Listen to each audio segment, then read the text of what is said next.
कुंभमेळ्यासाठी 34,000 कोटींचा खर्च केला जातोय।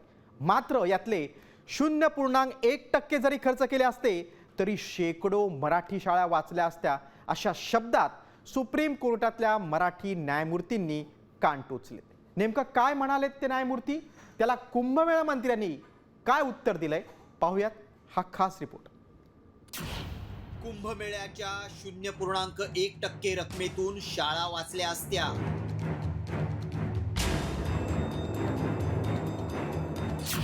कुंभमेळ्याच्या खर्चावरून न्यायमूर्तींनी टोचले कान।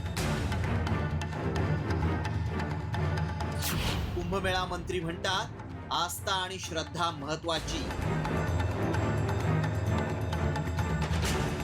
नाशिकमध्ये धूमधडाक्यात होणाऱ्या सिंहस्थ कुंभमेळ्याची सध्या जोरदार तयारी सुरू आहे। सरकारनंही या कुंभमेळ्यासाठी 34,000 कोटींची घसघशीत तरतूद केली आहे आणि आता याच निधीवरून विरोधकांनी नव्हे तर खुद्द सर्वोच्च न्यायालयातील न्यायमूर्ती प्रसन्ना वराळींनी सरकारचे कान टोचले।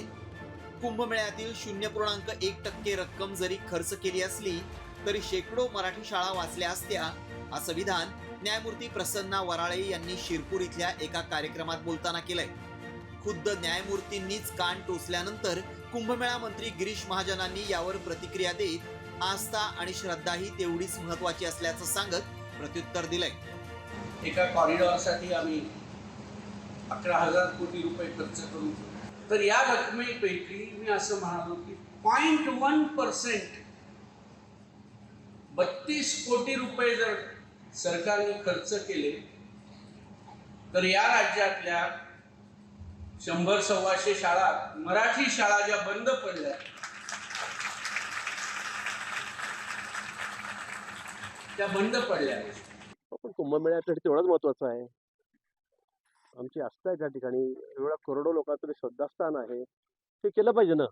शाळेसाठी आम्ही पैसे देऊ, दुसरे देऊ, सरकार काय फक्त तेवढंच नाही की बाबा एवढे पैसे याच्यातून काढा टाका म्हणून, पण हे आमचं अतिशय आस्थेचा विषय आहे, श्रद्धेचा विषय सगळ्या हिंदू बांधवांचा। एकीकडे सरकार सिंहस्थ कुंभमेळ्याच्या पायाभूत सुविधांसाठी 34,000 कोटी आणि कॉरिडॉर प्रकल्पासाठी 11,000 कोटी खर्च करतंय। दुसरीकडे राज्यातील शिक्षण व्यवस्थेचा पुरता बोजवारा उडालाय।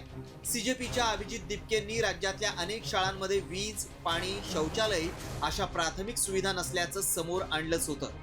नुकत्याच चंद्रपुरातल्या आश्रमशाळेत जमिनीवर झोपलेल्या 3 विद्यार्थिनींचा सर्पदंशाने झालेल्या मृत्यूमुळे शिक्षण व्यवस्थेचा बोजवारा उघड झाला होता। राज्यात खरंच मराठी शाळांची अवस्था काय आहे पहा।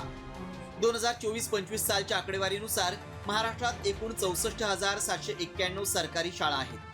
त्यापैकी 178 शाळांना इमारत नाहीये। 401 शाळांमध्ये विद्यार्थ्यांना पिण्याचं पाणी उपलब्ध नाही। मुलांमध्ये स्वतंत्र टॉयलेट्स नसणाऱ्या शाळांची संख्या 5,223 एवढी आहे, तर 3,095 शाळांमध्ये मुलींसाठी स्वतंत्र टॉयलेट्स नाहीत। 4,684 शाळांमध्ये वीज उपलब्ध नाही। मैदान नसलेल्या शाळा 10,937 इतक्या आहेत, तर 8,317 शाळांमध्ये किचन शेड नाहीये। अशा दयनीय अवस्थेतून देशातल्या आणि राज्यातल्या सरकारी शाळा जात आहेत। गेल्या 10 वर्षांच्या आकडेवारीवर नजर टाकली तर तुम्हाला धक्का बसल्याशिवाय राहणार नाही। राज्यात 2014 ते 2024 या 10 वर्षात 2,560 सरकारी शाळा बंद पडल्या, तर देशात 2014 ते 2024 या कालावधीत देशात 94,000 सरकारी शाळा बंद पडल्या। त्यामुळे सर्वोच्च न्यायालयाचे न्यायमूर्तीही या मुद्द्यावर बोलण्यापासून स्वतःला रोखू शकले नाहीत। सीजेपीनं स्कूल ठीक करो अभियान सुरू केलंय।